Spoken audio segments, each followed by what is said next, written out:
नमस्कार, सिटी न्यूजच्या बातमीपत्रात प्रेक्षकांचं मनपूर्वक स्वागत। आज दिनांक 31 जुलै 2021 वार शनिवार, तिथी अष्टमी, विक्रम संवत 2078 आनंद, शके संवत 1943 प्लव, पक्ष कृष्ण पक्ष, अमंता महिना आषाढ, पूर्णिमांत महिना श्रावण, चंद्र राशी मेष, सूर्य राशी कर्क। बातमीपत्राची सुरुवात करूया सुविचार मालिने। एकदा कर्तृत्व सिद्ध झालं की संशयाने बघणाऱ्या नजरा आपोआपच आदराने झुकतात। आजचा सुविचार आपण बघितला, आता बघूया बातमीपत्रातील ठळक बातम्या।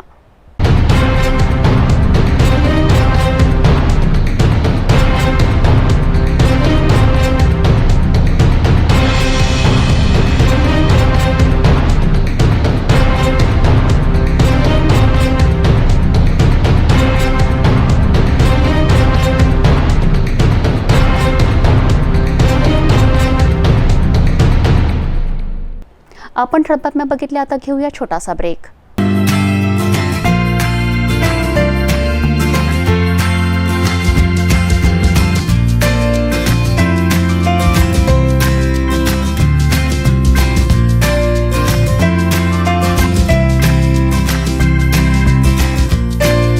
संपूर्ण लग्न बसता आराधना जवाहर रोड अमरावती। ब्रेकनंतर बघूया सविस्तर बातम्या। अमरावती शहरातील 4 युवक हे कारने चिस्तूर या गावाजवळ अमरावतीवरून नागपूरकडे जात असलेल्या कारचे नियंत्रण सुटल्याने महामार्ग क्रमांक 6 वरील नदीच्या दरीत कार कोसळून चालकासह प्रवासी ठार झाल्याची घटना सकाळी 7 वाजताच्या सुमारास घडली आहे। पहाटेच्या दरम्यान तळेगावच्या चिस्तूर गावाजवळ एका MH30P3214 या क्रमांकाच्या स्विफ्ट डिझायर गाडीचा भीषण अपघात झाला, ज्यामध्ये तिघे जागीच ठार झाले तर एक जण आश्चर्यकारक वाचलेला आहे। मृतांमध्ये अमित गोयले वय 32 वर्ष राहणार बडनेरा, शुभम गारोडे वय 25 वर्ष राहणार अमरावती, आशिष माटे राहणार राजुरा जिल्हा अमरावती हे तिघे जागीच ठार झाले असून तर शुभम भोयर हा सुखरूपपणे वाचलेला आहे। हा अपघात इतका भीषण होता की कारचा अक्षरशः चुराडा झाला आहे, तर एकाचा मृतदेह हा झाडावर अडकला होता तर दुसरा गाडीत अडकला होता, तिसरा मृतदेह बाजूला पडून होता। पोलिसांच्या प्राथमिक अंदाजानुसार वाहनावरील ताबा सुटल्याने हा अपघात झाला असावा असे सांगण्यात आले आहे, कारण मोठे पळसाचे झाड तोडून ही गाडी उडून बाजूला फेकली असावी असाही अंदाज वर्तवण्यात आला आहे। घटनास्थळी पोलीस उपनिरीक्षक पवन भांबुरकर, जामदार राजेश साहू, सुधीर डांगे, श्याम गहाट, राहुल अमोने, अनिल चिलघर, देवेंद्र गुजर, विजय उईके, रमेश परब यांनी मोठी कसरत करून मृतदेहांना उत्तरनीय तपासणीसाठी पाठवले। यामध्ये जळगाव येथील युवक कादर खान यांनी व बाकीच्या युवकांनी पोलिसांना मोठी मदत केली आहे। ग्रामीण भागात होत असलेल्या रात्रीच्या घरफोडीवर स्थानिक गुन्हे शाखेने कारवाई करत 4 आरोपींना अटक करून त्यांच्याकडून जवळपास 5 लाखाचा मुद्देमाल जप्त केला आहे। अमरावती ग्रामीण जिल्ह्यात मागील काही महिन्यापासून ग्रामीण भागातील गावच्या लगत शेतातील तार कापून वाढत्या रात्रीच्या घरफोडीच्या घटना पाहता पोलीस अधीक्षक श्री हरी डॉक्टर बालाजी एन यांनी गुन्हे उघडकीस आणण्याकरिता निर्देशित केले होते। त्या अनुषंगाने पोलीस निरीक्षक तपन कोल्हे यांच्या मार्गदर्शनाखाली पोलीस उपनिरीक्षक आशिष चौधरी, विजय गराड, तस्लीम शेख यांचे पथक महाराष्ट्र व मध्य प्रदेशातील वेगवेगळ्या जिल्ह्यांमध्ये जाऊन आरोपितांचा शोध व माहिती घेत होते। त्या अनुषंगाने 30 जुलै 2021 रोजी स्थानिक गुन्हे शाखेचे पथक मालमत्तेचे गुन्हे उघडकीस आणण्याकरिता पोलीस स्टेशन लोणी टाकळी, चांदूर रेल्वे परिसरात पेट्रोलिंग करीत असताना गुप्त बातमीदाराकडून खात्रीलायक बातमी मिळाली की संशयित इसम नामे विनोद चौहान राहणार अमरावती हा त्याच्या साथीदारासह वाघोडी अमरावती येथे वेगवेगळ्या ठिकाणी पाल ठोकून राहतो। संशयित इसम व त्याचे साथीदार दिवसा ग्रामीण भागातील खेडे विभागात फडे झाडू विकण्याच्या बहाण्याने जाऊन तेथील घरे पाहून रात्रीच्या वेळी आपल्या साथीदारासह पुन्हा त्याच गावात येऊन तेथील घरफोडी करतो अशी माहिती मिळाली। अशी माहितीवरून डेबूजी नगर रहाटगाव अमरावती येथील संशयित आरोपी पाल ठोकून राहत असलेल्या ठिकाणी पोलीस पथकातील स्टाफने वेषांतर करून यशस्वी सापळा रचून आरोपी नामे विनोद तुकाराम चौहान वय 26 वर्ष राहणार डेबूजी नगर रहाटगाव अमरावती यास ताब्यात घेऊन विचारपूस केली असता त्याने सांगितले की त्याचे साथीदार दिनेश तुकाराम चौहान वय 23 वर्ष राहणार डेबूजी नगर रहाटगाव अमरावती, इग्नेश मलप्पा चौहान वय 25 वर्ष राहणार वाघोली, विकास उर्फ रंग्या मलप्पा चौहान वय 40 वर्ष राहणार वाघोली व इतर फरार आरोपीसह पोलीस स्टेशन लोणी तसेच अमरावती शहर, वर्धा, नागपूर, परभणी जिल्ह्यात घरफोडा केल्याची कबुली दिली आहे। आरोपीकडून 5 लाखांचा मुद्देमाल पोलिसांनी जप्त केला असून 23 घरफोडा केल्याची कबुली आरोपींनी दिलेली आहे। मागील 5 महिन्यांपासून अमरावती ग्रामीण जिल्ह्यामध्ये चालू असलेल्या घरफोडीतील आरोपी त्यांना अटक करण्यात आलेली आहे। 4 आरोपी एकूण अटक केलेले आहेत। त्यांनी आपल्या जिल्ह्यासोबतच या प्रकारे वर्धा, नागपूर, परभणी या ठिकाणी सुद्धा गुन्हे केलेले आहेत। काही आरोपी फरार आहेत। जवळपास 5 लाखाचा मुद्देमाल जप्त करण्यात आलेला आहे।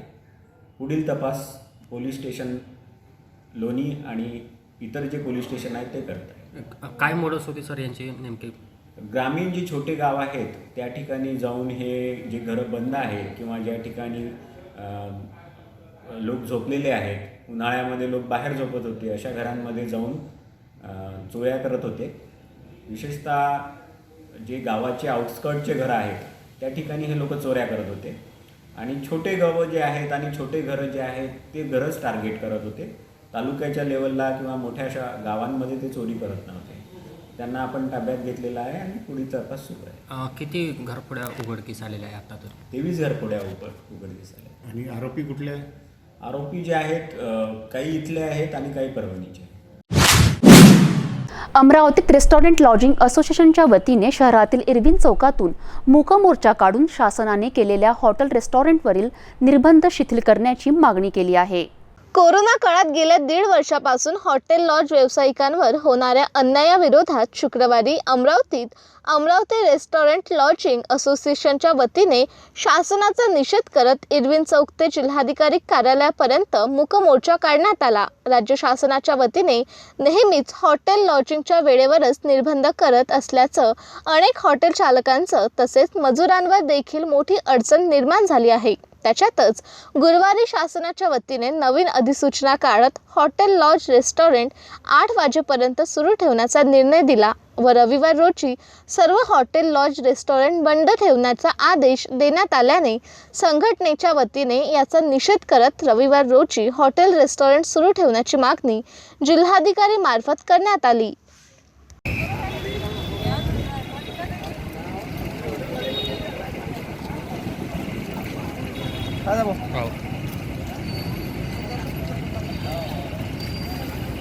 आज 1.5 वर्ष झाले हॉटेल इंडस्ट्रीला, कधी लॉकडाऊन, कधी ओपन, कधी हे क्लोज आणि जो आमचा कर्मचारी स्टॉप आहे कुणाला जॉब गेला आहे आणि बिझनेस म्हणजे एकदम ठप्प झालेले आहेत। म्हणजे आता काही लोकांच्या बँक इन्स्टॉलमेंट थांबले आहे।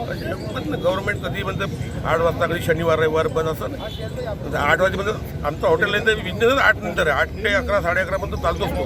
तुम्ही 8 वाजता एकदम बंद करून देतात। आता नवीन जी गव्हर्नमेंटची लाईन आली आहे तर रविवारी बंद, पण रविवारी बंद, रविवारी बिझनेस तर हे राहतं। सॅटर्डे संडे म्हणजे फॅमिली वगैरे बाहेर निघतात, त्यासाठी आम्हाला रविवारी पण आम्हाला हे करून द्यायला पाहिजे, एवढीच आमची गव्हर्नमेंटला मागणी आहे। किती जण लोक आले? सगळं लॉजिंग आणि रेस्टॉरंटचे सगळे संघटन आमचे सगळे 400-500 लोग हैं हमसे। लॉजिंग एसोसिएशन के माध्यम से आज सभी होटल व्यवसायी और सभी कर्मचारियों के लोग लेकर आज हम यहाँ पे रास्ते पे उतरे हैं। हमारी कुछ विशेष मांगों को लेकर सरकार को हम जागरूक करें और सरकार जागे और व्यापार बचे, इसलिए आज का ये हमारा मुख्य मोर्चा था, जिसके माध्यम से विशेष करके कल महाराष्ट्र सरकार की ओर से कुछ डिक्लेरेशन घोषणाएं व्यवसायिक संदर्भ में बारे में हुई, जिसमें उन्हें रात 8 बजे तक का समय दिया है। वैसा देखा जाए तो हमारा व्यवसाय का जो मुख्य समय है वो शाम 7 से 11 बजे तक का है। तो हमारी पहली मांग ये रहेगी कि हमें अपना व्यवसाय का समय मिले। जैसे बाकी लोग अपना अपना व्यवसाय अपने निर्धारित समय से कर रहे हैं, वैसा ही व्यवसाय का समय हम लोगों को मिलना चाहिए। आज सरकार ने बोला कि हम शनिवार को चालू रखेंगे, फिर रविवार को बंद रखेंगे। सप्ताह का रविवार ये एक दिन ये सबसे ज़्यादा ग्राहकी का दिन होता है और लोग बाहर निकलते हैं, तो वो भी एक रविवार को कंसिडर करना चाहिए।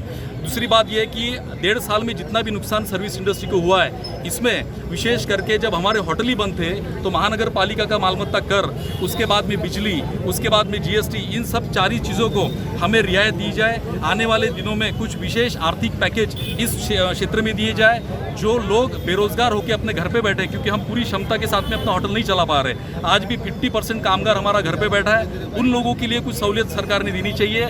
आपने एमएसएमई में होटल व्यवसाय को पकड़ा था, उसके बारे में क्या हुआ, इसकी ये जानकारी, ये मांग हम कलेक्टर मैडम से करने वाले हैं कि ये सब सहूलियत सेवा उद्योग को मिलना चाहिए। जो सेवा उद्योग अपने बिल्कुल आखिरी स्टेज पे पहुंचा है, कई सारे होटल्स, कई सारे व्यवसाय फूड इंडस्ट्री के माध्यम से इस लॉकडाउन के माध्यम से बंद हुए। तो मेरा निवेदन है रेस्टोरेंट लॉजिंग एसोसिएशन के माध्यम से कि सरकार सहानुभूतिपूर्वक विचार करे और इस व्यवसाय को जिंदा रखे।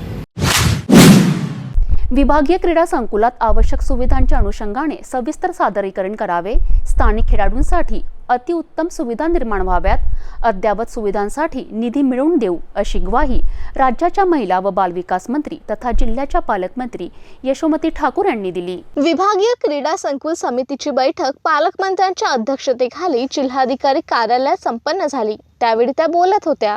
आमदार बळवंत वानखडे, विभागीय आयुक्त पीयूष सिंग, जिल्हाधिकारी पवनीत कौर, महापालिका आयुक्त प्रशांत रोडे, क्रीडा उपसंचालक विजय संतान, जिल्हा क्रीडा अधिकारी गणेश जाधव आदी यावेळी उपस्थित होते। पालकमंत्री श्रीमती ठाकूर म्हणाल्या की संकुल आर्थिकदृष्ट्या सक्षम करण्याचे शासनाचे निर्देश आहे। त्यानुसार सुविधा निर्माण करतानाच उत्पादन वाढीच्या दृष्टीने प्रयत्न व्हावेत। स्थानिक खेळाडूंसाठी उत्तम सुविधा निर्माण होणे आवश्यक आहे। 400 मीटर सिंथेटिक ट्रॅक, अंतर्गत रस्ते, आवश्यक साहित्य व क्रीडा सुविधांचे बळकटीकरण आदी कामे करायची आहे। अशा आवश्यक सुविधांच्या अनुषंगाने सादरीकरण करावे, याबाबत विभागीय क्रीडा संकुलात स्वतंत्र बैठक घेण्यात येईल असेही त्यांनी सांगितले। सद्यस्थितीनुसार गाडे भाडे सुधारणा व निश्चितीसाठी सार्वजनिक बांधकाम विभागाकडून अभिप्राय घ्यावा। जिल्हा क्रीडा संकुलचे काम सुरू करण्यात आले आहे। अद्यापपर्यंत काही प्राथमिक बाबी व सुविधांवर 1 कोटी रुपये खर्च झाला। तथापि इतरही कामे लवकरच पूर्ण होणे गरजेचे आहे। ही कामे गतीने पूर्ण करण्याचे निर्देश पालकमंत्र्यांनी दिलेले आहे। सार्वजनिक आरोग्य राखण्याच्या दृष्टीतून शहरातून नियमित साफसफाई कामात सातत्य ठेवावे। स्वच्छता व आरोग्य सुरक्षेच्या कामात कुठेही कुचराई कराल तर कठोर कारवाई करू असा इशारा जिल्ह्याच्या पालकमंत्री यशोमती ठाकूर यांनी दिलेत। पावसाळी साथरोग प्रतिबंधक उपाययोजना व सार्वजनिक स्वच्छतेबाबत आढावा बैठक पालकमंत्र्यांच्या अध्यक्षतेखाली जिल्हाधिकारी कार्यालयात झाली। त्यावेळी त्या बोलत होत्या। आमदार बळवंतराव वानखडे, माजी आमदार वीरेंद्र जगताप, जिल्हाधिकारी पवनीत कौर, महापालिका आयुक्त प्रशांत रोडे, नप प्रशासन अधिकारी गीता वंजारी, माजी महापौर विलास इंगोले, बबलू शेखावत, नगरपालिका पंचायत समितीचे मुख्याधिकारी आदी उपस्थित होते। पालकमंत्री श्रीमती ठाकूर म्हणाल्या की पावसाळी साथरोग प्रतिबंधक, डास निर्मूलन, सार्वजनिक स्वच्छतेच्या दृष्टीने नालेसफाई, औषध फवारणी, सर्व ठिकाणी नियमित स्वच्छता आवश्यक आहे। पावसाळी आजार वाढत असल्याच्या तक्रारी येत आहे। सार्वजनिक आरोग्याच्या दृष्टीने स्वच्छतेच्या नित्याच्या कामात अजिबात खंड पडता कामा नये। तिवसा, चिखलदरा, धारणी व इतर शहरातूनही अस्वच्छतेमुळे आजार वाढत असल्याबाबत तक्रारी येत आहे। स्वच्छतेची कामे शहरातील सर्वच परिसरात काटेकोरपणे राबवावीत। झोपडपट्टी वसाहतीत नियमित स्वच्छता होत नसल्याच्याही तक्रारी आहेत। नागरिकांना आरोग्याचा हा प्रश्न आहे, त्यामुळे सफाईची कामे तत्काळ राबवावीत। यानंतर याबाबत एकही तक्रार येता कामा नये। तसे घडल्यास जबाबदारी अधिकारी कर्मचाऱ्यांवर कठोर कारवाई केली जाईल असा इशाराही पालकमंत्र्यांनी दिला आहे। दर्यापूर तालुक्यातील सामदा येथील जलप्रकल्पाचे जलपूजन पालकमंत्री ॲडव्होकेट यशोमती ठाकूर यांच्या हस्ते झाले। अतिवृष्टी, महामारी सारखी संकटे दूर होवत संपूर्ण जिल्हा सुख समृद्ध होवो अशी प्रार्थना त्यांनी केली। मानवी जीवनात प्राणवायूचे महत्त्व अनन्यसाधारण आहे। कोरोना संकट काळाने तर याची प्रखर जाणीव करून दिली। वृक्ष हे प्राणवायू उत्सर्जित करणारे कायम महत्त्वाचा स्रोत आहे. त्यामुळे प्रत्येकाने एक वृक्ष लावून त्याची जोपासना केली पाहिजे. वृक्षारोपण ही लोक चळवळ होण्यासाठी नागरिकांनी स्वयंस्फूर्तीने योगदान द्यावे, असे आवाहन पालकमंत्री ॲडव्होकेट यशोमती ठाकूर यांनी केले. शेताच्या धुऱ्यावर, सार्वजनिक स्थळी, बगीचे, शाळा, कार्यालयाच्या परिसरात, घरातील आवारात वृक्षारोपण करावे. वड, कडुलिंब, पिंपळ, जांभूळ यासारख्या बहुगुणी व दीर्घ आयुष्यमान असणाऱ्या वृक्षांची लागवड करावी. वृक्ष लागवड ही लोक चळवळ व्हावी, असे पालकमंत्री यांनी सांगितले. केंद्र शासनाच्या वतीने वैद्यकीय अभ्यासक्रमात ओबीसी यांना 27% नुकतेच आरक्षण जाहीर केले. या निर्णयाचे अभिनंदन करत माजी कृषी मंत्री अनिल बोंडे यांनी प्रधानमंत्री नरेंद्र मोदी यांचे आभार मानलेत. माननीय पंतप्रधान नरेंद्र जी मोदी इन्होंने एमबीबीएस और पोस्ट ग्रेजुएट मेडिकल एंट्रेंस के लिए अखिल भारतीय कोटा में ओबीसी के लिए 27% रिजर्वेशन और इकोनॉमिकली बैकवर्ड स्टूडेंट्स के लिए 10% रिजर्वेशन जाहिर किया.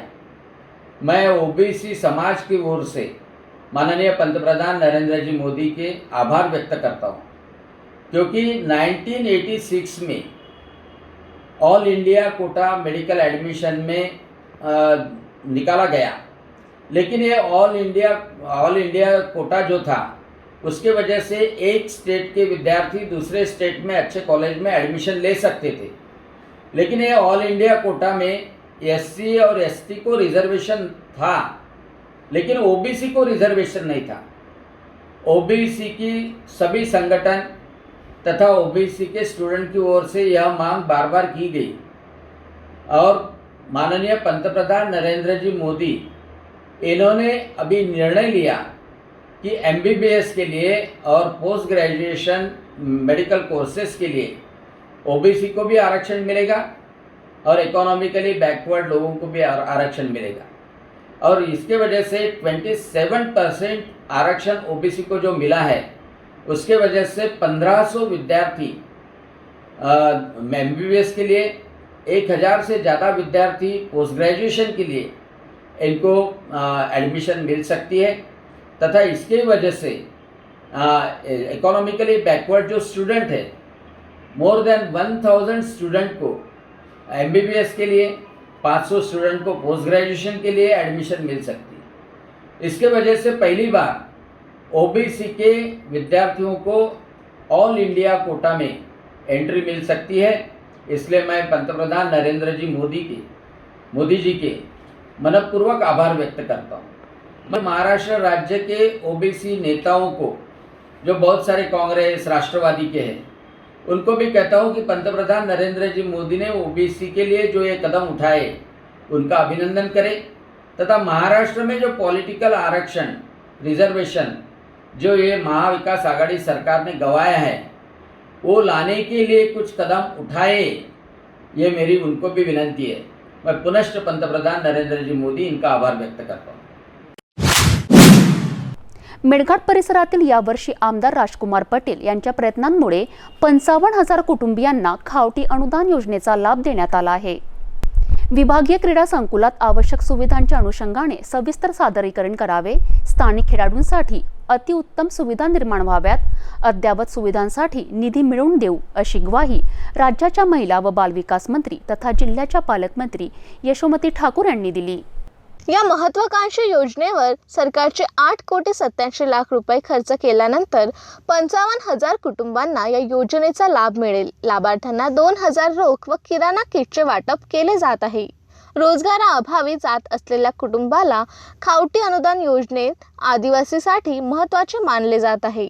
माजी विधायक केवलराम काळे, सहाय्यक जिल्हा दंडाधिकारी आणि प्रकल्प अधिकारी वैभव वाघमारे, पंचायत समिती सदस्य रोहित पटेल, प्रकाश घाडगे, टेमली ग्रामपंचायत सरपंच रवी भिलावेकर, माजी सरपंच राजा पाटील, आदिवासी महामंडळाचे व्यवस्थापक रणमले, कार्यक्रम नियोजक आणि सहाय्यक प्रकल्प अधिकारी धनगर इत्यादी खावटी अनुदान कोरोनाला लक्षात घेऊन वितरण करण्यात आले.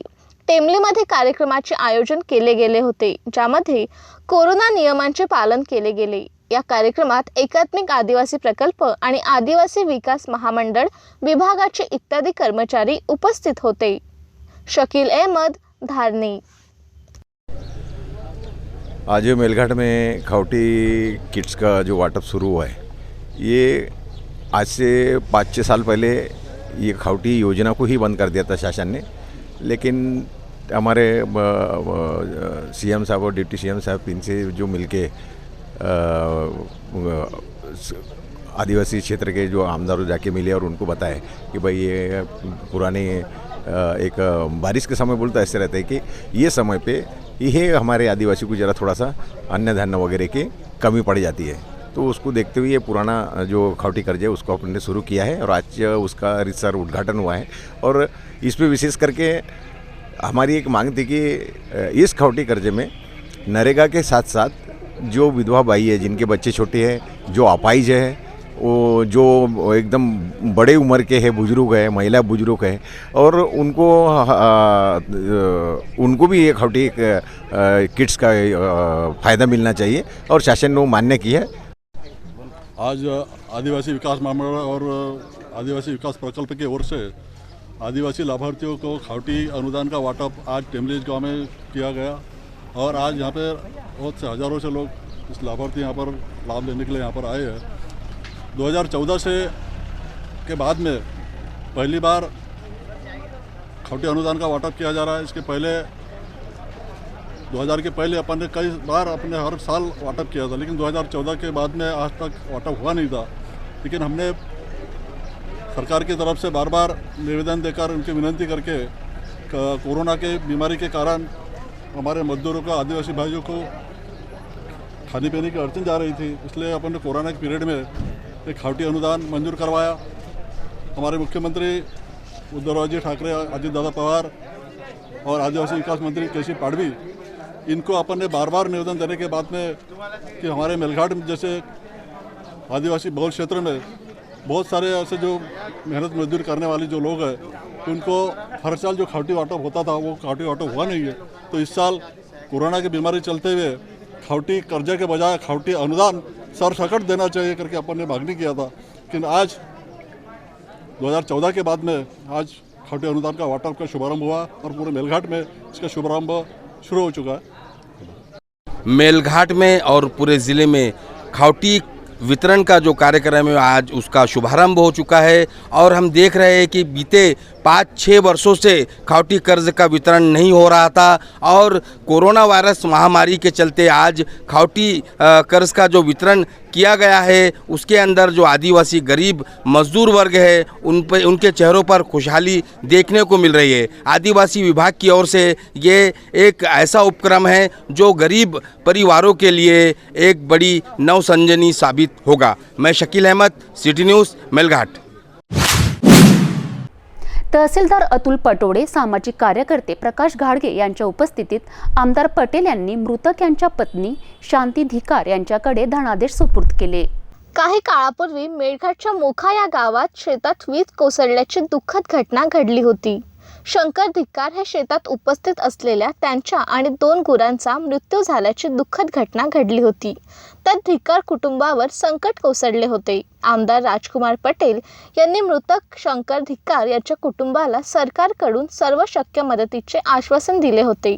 हे पाहता आज येथे आमदार राजकुमार पटेल आणि महसूल विभागाचे तहसीलदार अतुल पटोडे, प्रकाश घाडगे यांच्या उपस्थितीत मोखा गावात पोहोचले आणि विजेच्या घटनेत मृत्यू झालेल्या शंकर धिक्कार याच्या पत्नीला 4 लाख धनादेशद्वारे सुपूर्द करण्यात आले. या दरम्यान मोखा ग्रामस्थ मोठ्या संख्येने उपस्थित होते. शकील अहमद, धारनी. धारणी तालुक्यातील रेती घाटाचे लिलाव झालेले नाहीत तरी देखील मोठ्या प्रमाणात धारणीत वाळू तस्करी होत असल्याचे दिसून येते. रेती तस्करी धारणी तालुक्यामध्ये त्यांची हरकत टाळत नाही. धारणीतील वाळू घाटांचा लिलाव बऱ्याच वर्षापासून झालेला नाही. यामुळे येथील नद्यांमधून मोठ्या प्रमाणात वाळूची तस्करी केली जात आहे. त्यातील बरीच प्रकरणे महसूल विभागासमोरही आलेली आहे. तस्कर तहसील अंतर्गत वाहणाऱ्या नद्यांच्या गर्भाचा नाश करून वाळूची तस्करी करताना दिसत आहे. यावर्षी चांगल्या पावसामुळे इथल्या प्रमुख नद्यांमध्ये मोठ्या प्रमाणात वाळू साचली असून तस्करांचे बल्ले बल्ले दिसू लागला आहे. धारणी तालुका अंतर्गत वाहणाऱ्या सर्व नद्यांवर सर्व प्रकारे वाळू उत्खननावर बंदी आहे, परंतु काही तस्कर आपली हरकत थांबवत नाही आणि लाखो रुपयांचा महसूल विभागाला राजसत्वा फटका देऊन वाळू तस्करी करत आहे. तहसीलच्या बैरागड, मोगर्दा, सावलीखेडा सारख्या भागात वाळू तस्करी मोठ्या प्रमाणावर केली जाते. धारणी शहरातही सिपान नदीतून गुप्त मार्गावरून मोठ्या प्रमाणात वाळूची तस्करी केली जाते. यावर्षी चांगला पाऊस झाल्याने नद्यांवर मोठ्या प्रमाणात वाळू साचली आहे. धारणी महसूल विभागाने या तस्करीला बंदी घालावी अशी मागणी पर्यावरण प्रेमींकडून केली जात आहे. शकील अहमद, धारणी. चिखलदरात होणारी जंगल सफारी आतापर्यंत बंद ठेवण्यात आली होती. त्यामुळे चिखलदरात जंगल सफारी करणारे व गाईड यांच्यावर उपासमारीची वेळ आली होती. याबाबत जिल्हाधिकारी कार्यालयाने नवा आदेश काढत पुन्हा एकदा जंगल सफारी सुरू केली आहे. मेळघाटात कोरोनाचा आलेख कमी झाला असताना दऱ्याखोऱ्यात वसलेल्या मेळघाट परिसरात चिखलदरा पर्यटन सुरू करण्यात आले. मात्र अवघ्या 3 दिवसात चिखलदऱ्यात होणारी जंगल सफारी मात्र बंदच ठेवण्यात आली. त्यामुळे चिखलदऱ्यात जंगल सफारी करणारे व गाईड यांच्यावर उपासमारीची वेळ आली होती. याबाबत जिल्हाधिकारी कार्यालयाने नवा आदेश काढत पुन्हा जंगल सफारी सुरू केली आहे. जिल्हाधिकारी कार्यालयाने कोरोना नियमांचे पालन करून जंगल सफारीला परवानगी दिली आहे. पर्यटकांचा कोरोना चाचणी अहवाल याकरिता निगेटिव्ह असणे गरजेचे आहे. सोबतच पर्यटनादरम्यान पर्यटकांचं थर्मल स्कॅनिंग केलं जाणार आहे. यासोबतच जंगल सफारी ही शनिवार व रविवारी या 2 दिवस बंद राहणार असल्याचंही आदेशात म्हटलेलं आहे. त्यामुळे निसर्गाचा मनमुराद आनंद घ्यायचा असेल तर पर्यटकांनी कोरोना नियम पाळणे गरजेचे आहे. कोरोनाचे नियम न पाळल्यास पर्यटकांना पर्यटन करता येणार नाही. शकील अहमद, मेळघाट. नागपूर वन विभागाच्या पथकाने वाघाच्या अवयवाची तस्करी केल्याप्रकरणी एका आरोपीस मध्य प्रदेशातून अटक केली असून त्याच्या ताब्यातून वाघाची कातडी जप्त केली आहे. 29 जुलै 2021 रोजी रात्री 9:30 वाजताच्या सुमारास नागपूर वन विभागाच्या चमूद्वारे मध्य प्रदेशातील बिचुवा सहानी या गावात धाड टाकून वाघाच्या अवयवाची तस्करी करणाऱ्या मोतीलाल केचा सलामे वय 55 वर्ष राहणार बिचुवा सहानी या आरोपीस ताब्यात घेतले आहे. सदर कार्यवाहीत नागपूर वन विभागाच्या चमूने सदर आरोपींच्या शेतशिवारातील घरातून मृत वाघाची संपूर्ण कातडी 1, पायांचे पंजे 4 व आरोपीचा जिओ कंपनीचा मोबाईल 1 जप्त केले आहे. सदर वनगुन्हा प्रकरणी आरोपी मोतीलाल केचा सलामे वय 55 वर्ष यांच्या विरुद्ध वन्यजीव संरक्षण अधिनियमन 1972 चे कलम 2, 16, 9, 39, 49, 43 ए, 50 व 51 नुसार गुन्ह्याची नोंद करण्यात आलेली आहे. एक नजर बातमीपत्रातील अन्य महत्त्वाच्या घटनांवर. इंडियन रेड क्रॉस सोसायटी शाखा अमरावती जिल्ह्याच्या वतीने सर्वश्री माननीय चंदू सोजोतिया यांच्या मार्गदर्शनात जिल्हाधिकारी तथा अध्यक्ष रेड क्रॉस सोसायटीद्वारा मोठ्या उत्साहाने स्वागत करण्यात आले. तसेच आंतरराष्ट्रीय सेवाभावी व आपत्ती व्यवस्थापनामध्ये निपुण असलेली संस्थेच्या नवीन कार्यकारिणी स्थापित करणे व शहर जिल्हा समवेत राज्यामध्ये तसेच राज्याबाहेर आपत्ती व्यवस्थापन पथकास पाठवण्याकरिता संधी द्यावी अशी महत्त्वपूर्ण चर्चा माननीय जिल्हाधिकारी श्रीमती पवनीत कौर यांच्याशी यावेळी करण्यात आली. तसेच 15 दिवसानंतर या महत्त्वपूर्ण विषयाला घेऊन मीटिंग सुद्धा आयोजित करू असे संबोधन केले. यावेळी आपत्ती व्यवस्थापन पथक इंडियन रेड क्रॉस सोसायटीचे सर्वश्री चंदू सोजोतिया, पथक प्रमुख डॉक्टर शशांक दुबे, मेजर राजेंद्र सिंग बघेल, राजेश व्यास, आनंद सिंग ठाकूर, सागर माहुलकर, प्रदीप भद्रे, पूजा राजेश सिंग परिहार, नयन सिंग परिहार, पंकज निखार अन्य सदस्य उपस्थित होते. आज हम कलेक्टर मैडम से मिले और जो अमरावती में इंडियन रेड क्रॉस सोसाइटी की काम करने की कैपेसिटी है उसका पूरा उपयोग हो इसकी जानकारी उन्हें दी. हमारे पास में करीब 25 से 30 लोगों की डिजास्टर मैनेजमेंट की पूरी टीम है जो कहीं पे भी महाराष्ट्र में जहाँ भी प्रशासन आदेश देगा महाराष्ट्र से बाहर जहाँ पे भी ऐसा लगता है जाकर वर्क करने को तैयार है। अब जहाँ अभी पूरे महाराष्ट्र में, पश्चिम महाराष्ट्र में, कोल्हापुर में बाढ़ का प्रकोप चालू है, जहाँ काम करने वाले काम, हमारे पास में टीम है, हम यहाँ खाली बैठे हैं। वही सारी सूचना देने के लिए आज हम कलेक्टर मैडम के पास में आए। हमने हमारी तैयारी और सारी सूचना दी। मैडम ने आश्वासन दिया कि जहाँ पर भी आवश्यकता लगी Amravati Indian red cross society का उपयोग किया जाएगा। मी doctor Shashank Dubey, Indian red cross सोसायटीतर्फे आपल्यासोबत मी चर्चा करण्यासाठी इथे कलेक्टर बंगल्याकडे आलेलो आहे, कलेक्टर ऑफिसकडे आलेलो आहे। या ठिकाणी दरवर्षी इंडियन रेड क्रॉस सोसायटी आपदामध्ये म्हणजे डिझास्टर मॅनेजमेंटमध्ये काम करीत असतात। यावेळेस आपल्याला कलेक्टर ऑफिसकडून कोणताही कॉल आला नव्हता, त्यामुळे आम्ही इथे प्रत्यक्ष भेटायला आलो।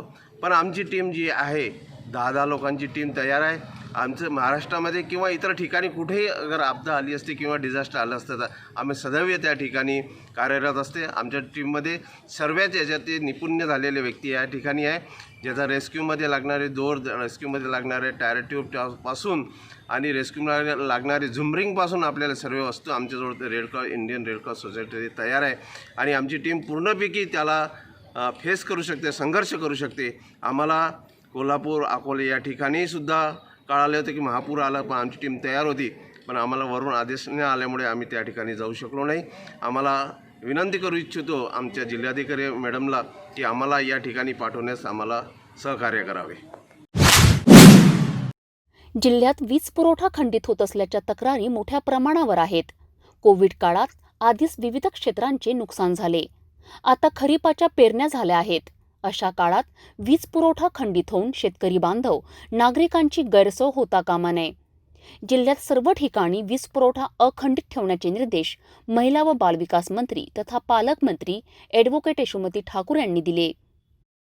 महावितरणकडून राबवण्यात येणाऱ्या विविध योजनांबाबत बैठक पालकमंत्र्यांच्या अध्यक्षतेखाली जिल्हाधिकारी कार्यालयात झाली।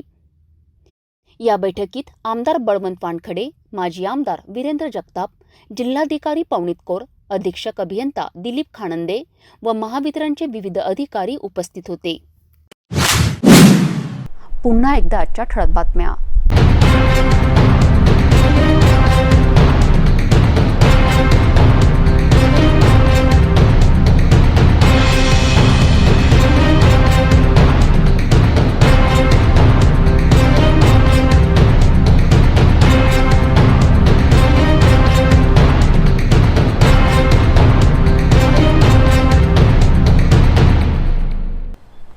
आपण आता सिटी न्यूज चॅनल आपल्या टीव्हीवरही बघू शकता। यामध्ये GTPL channel 73, ACN channel 98, city cable channel 92 वर। जर आपल्या टीव्हीवर सिटी न्यूज चॅनल दिसत नसेल तर आपण आपल्या केबल ऑपरेटरशी संपर्क करावे। आपण सिटी न्यूज केबलच्या व्यतिरिक्त यूट्यूब, फेसबुक, इंस्टाग्राम आणि ट्विटरवर बघू शकता। याकरिता सोशल मीडिया अकाउंट सबस्क्राईब करा, फॉलो करा, लाईक करा। यूट्यूब अकाउंट सबस्क्राईब करण्याकरिता सबस्क्राईब बटनाला क्लिक करा आणि बेल आयकॉन बटन दाबायला विसरू नका, कारण सर्वात आधी समाचार आपल्यापर्यंत पोहोचणार आहेत। तसेच सिटी न्यूजचे फेसबुक पेज लाईक करा, इंस्टाग्राम आणि ट्विटर हँडल फॉलो करा। आपण व्हॉट्सॲपवर सुद्धा सूचना देऊन न्यूज प्राप्त करू शकता। व्हॉट्सॲप नंबर खाली स्क्रीनवर येत आहे। हे बातमीपत्र यावरच थांबूया। पुन्हा भेटूया नवीन घडामोडींसोबत। आपण बघत राहा सिटी न्यूज।